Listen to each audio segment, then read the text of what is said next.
জননীং শারদাং দেবীং রামকৃষ্ণং জগদ্গুরুং পাদপদ্মে ত্রয়োশিত্তা প্রণমামি মুহুর্মুহু।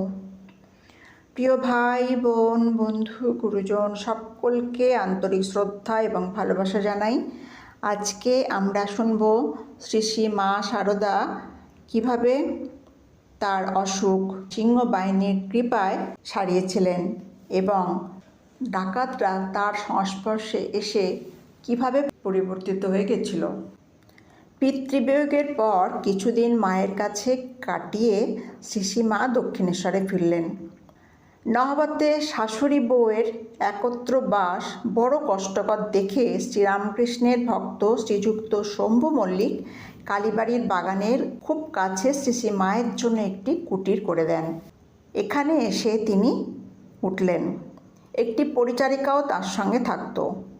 নিজের হাতে নানা দ্রব্য রান্না করে থালায় সাজিয়ে শ্রী মা কালীবাড়িতে নিয়ে যেতেন ও পাশে বসে থেকে খাওয়াতেন।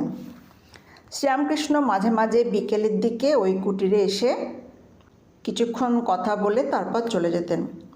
এইভাবে শ্রী মায়ের নিঃসঙ্গতা দূর করে তার প্রীতি সাধন করতেন। শুধু একদিন ঝড় বৃষ্টির জন্য তিনি রাত্রে ওই কুটিরেই থেকে যান এবং রঙ্গ করে শ্রী মাকে বলেন, কালীবাড়ির বামুনরা রাত্রে বাড়ি যায় না, এ যেন আমি তাই এসেছি। 1 বছর এইভাবে কেটে গেল। শ্রীরামকৃষ্ণ আমাশয় রোগে পীড়িত হলে তার সেবার জন্য শ্রীমা আবার নহবতে আসলেন। কিন্তু কিছুদিন সেবার পর তিনি নিজেই ওই রোগে আক্রান্ত হন। চিকিৎসার পর রোগ একটু কমলে জলবায়ু পরিবর্তনের জন্য শ্রীমা জয়রামবাটি চলে আসেন।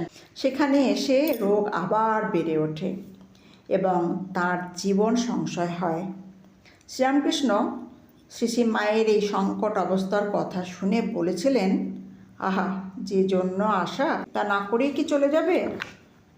একদিন পুকুরের স্থির জলে নিজের অস্থিচর্মসার শরীরের প্রতিবিম্ব দেখে শ্রী মায়ের মনে দেহত্যাগের বাসনা ওঠে।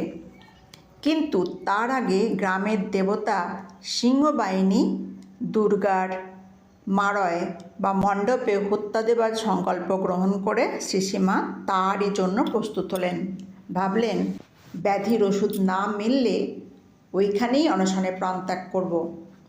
এই সংকল্প করে মারয় অর্থাৎ মণ্ডপে শোবার কিছুক্ষণ পরেই দেবের নির্দেশ পেলেন, মন্দিরের ছাঁচতলার মাটি খাও, রোগ সেরে যাবে। এইভাবে অসাধ্য ব্যাধি দৈবসয়ে সেরে গেল।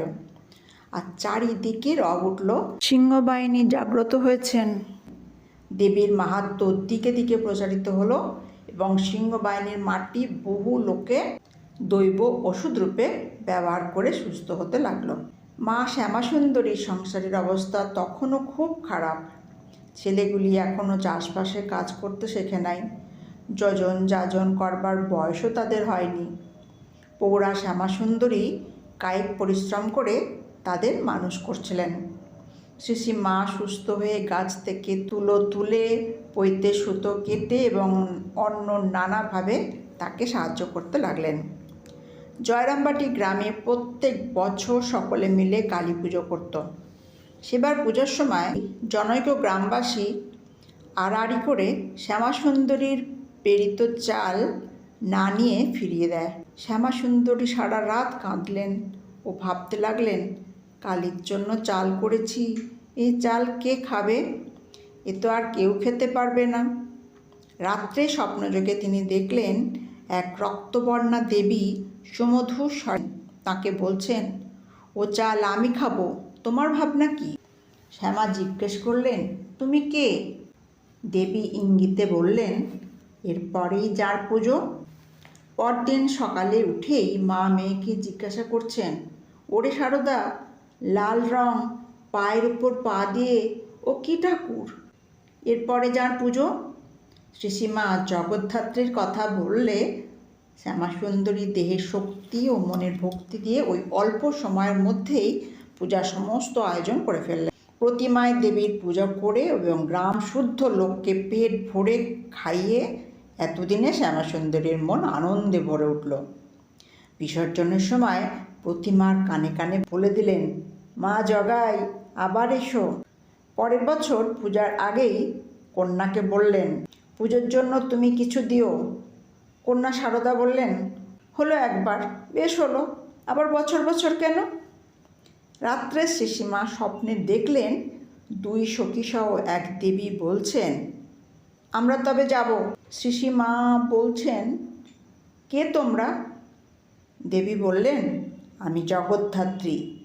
শ্রীসীমা ব্যস্ত হয়ে বললেন, না মা, তোমরা কোথায় যাবে? তোমরা থাকো, পূজা করব, তোমাদের যেতে বলিনি। তখন থেকে প্রত্যেক বছর পূজা হতে লাগলো এবং শ্রীসীমা এসে সাধ্যমতো ব্যবস্থা করতেন। জগদ্ধাত্রী পূজা করবার পর থেকে শ্যামাসুন্দরী সংসারের অভাব অনেকটা কেটে গেল।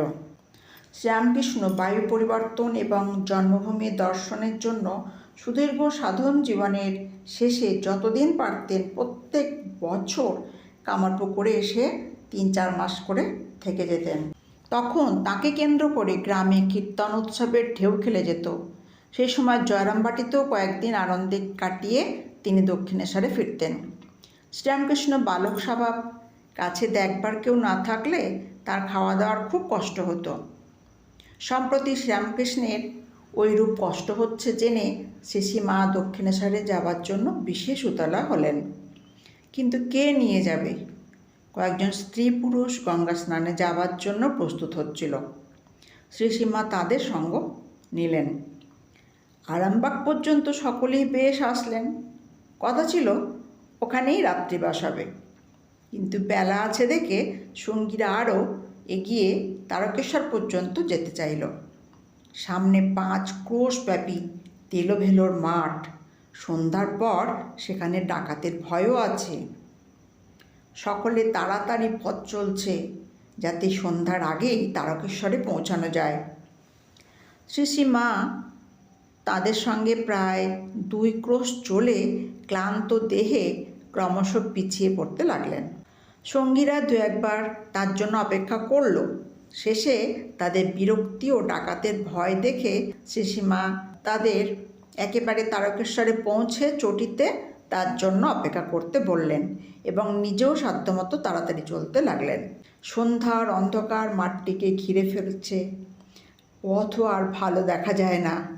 সহসা দেখলেন লম্বা কালো ছায়ার মতো কে যেন লাঠি হাতে তাঁরই দিকে আসছে। শ্রীসীমা যাওয়া বন্ধ করে সেই নির্জন প্রান্তরে নিশ্চল প্রতিমার মতো দাঁড়িয়ে রইলেন। ঝাঁকড়া চুললা সেই ভয়ঙ্কর পুরুষ কর্কশ কণ্ঠে জিজ্ঞাসা করল, দাঁড়িয়ে কে? শ্রীসীমা কোমল স্বরে বললেন, বাবা, আমি তোমার মেয়ে। সঙ্গীরা ফেলে গেছে, পথ হারিয়ে ফেলেছি। দক্ষিণেশ্বরের কালীবাড়িতে তোমার জামাইয়ের কাছে যাচ্ছি। পিছনে একটি নারীকে আসতে দেখে শ্রীসীমা বুঝলেন এরই স্ত্রী। এগিয়ে গিয়ে তার হাত ধরে বললেন, মা, আমি তোমার মেয়ে সারদা। কি বিপদেই পড়েছিলাম, ভাগ্যিস তোমরা এসে পড়লে, তাই রক্ষে। শ্রীসীমায়ের স্পর্শে ও কথায় তাদের হৃদয়ে বাৎসল্য রসের সঞ্চার হলো। তারা দুজনে তাকে আগলিয়ে নিয়ে চলল। কাছে তেলোভেলো গ্রামের একটি দোকানেই রাত্রিবাসের ব্যবস্থা হলো। মুড়ি মুড়কি কিনে খাইয়ে বাগদিনী আঁচল বিছিয়ে কন্যাকে কোলের কাছে নিয়ে শুলো, আর বাগদি লাঠি হাতে দরজায় পাহারা দিতে লাগলো। পরদিন সকালেই তারা যাত্রা করলেন। পথে বাগদিনী মাঠ থেকে কড়াইশুঁটি তুলে কন্যার হাতে দিচ্ছে। শ্রীসীমাও তা খাচ্ছেন। তারকেশ্বরে পৌঁছে সঙ্গীদের সঙ্গে দেখা হলো। খাওয়ার পর বিদায়ের সময় বাগদি দম্পতি আকুলভাবে কাঁদতে লাগলো। শ্রীসীমা তাদের দক্ষিণেশ্বরে গিয়ে একবার জামাতাকে দেখে আসতে বললেন।